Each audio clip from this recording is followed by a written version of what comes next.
Hello, dear students. Welcome back to e-classes of Commerce Standard 12th. In this video, we'll be continuing our next topic, that is capital market. In financial markets structure, we studied about two types of market. One is capital market and other is money market.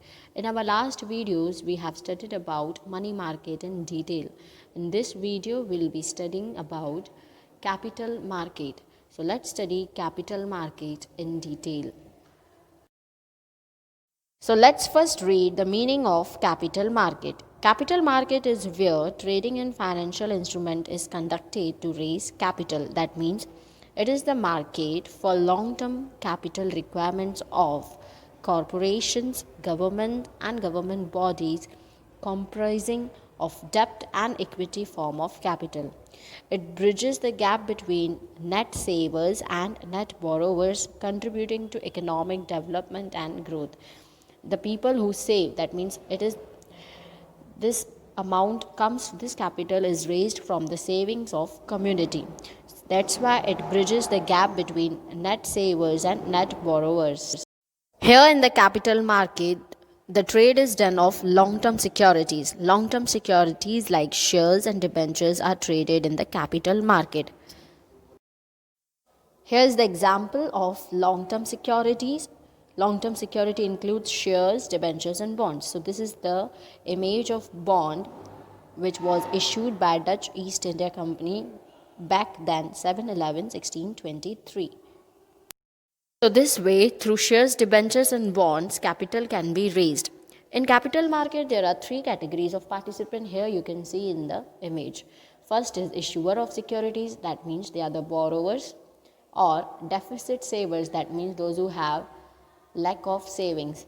These are the one who issue securities to raise funds, like corporate sectors, central government. They issue the securities to raise the fund from the market. Second is investor.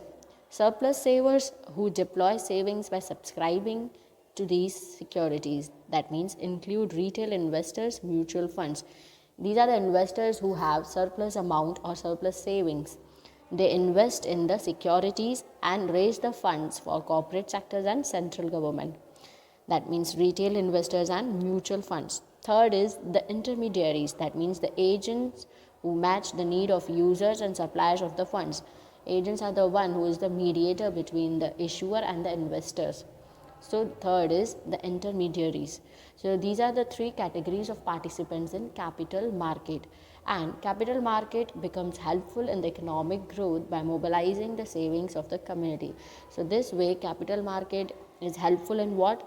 It is helpful in economic growth by mobilizing savings of the community. That means moving the savings from one place to another. This way the economic growth is also developed. So let's read the characteristics of capital market. First point is, it is a market for long-term capital fund. That means whosoever have a need for long-term capital can raise the funds from capital market. Second, instruments of capital market include government securities, debt instruments, securities of industrial enterprise like shares, debentures. So these are the instruments of capital market: government securities, debt instruments, securities of industrial enterprise like shares and debentures. These are the instruments of capital market. Third point, investment of fund is in long-term securities. That means investment is done in shares and debentures, which are called long-term securities. Fourth, regulation of SEBI is on capital market in India. That means capital market is controlled and regulated by SEBI in India. Fifth, title of ownership of securities like shares, debenture is transferred. That means ownership can be transferred by selling shares and debentures. Sixth point, provides liquidity to financial assets or securities. Because of capital market, there is cash on hand in market. That means there is no cash crunch remained because of capital market.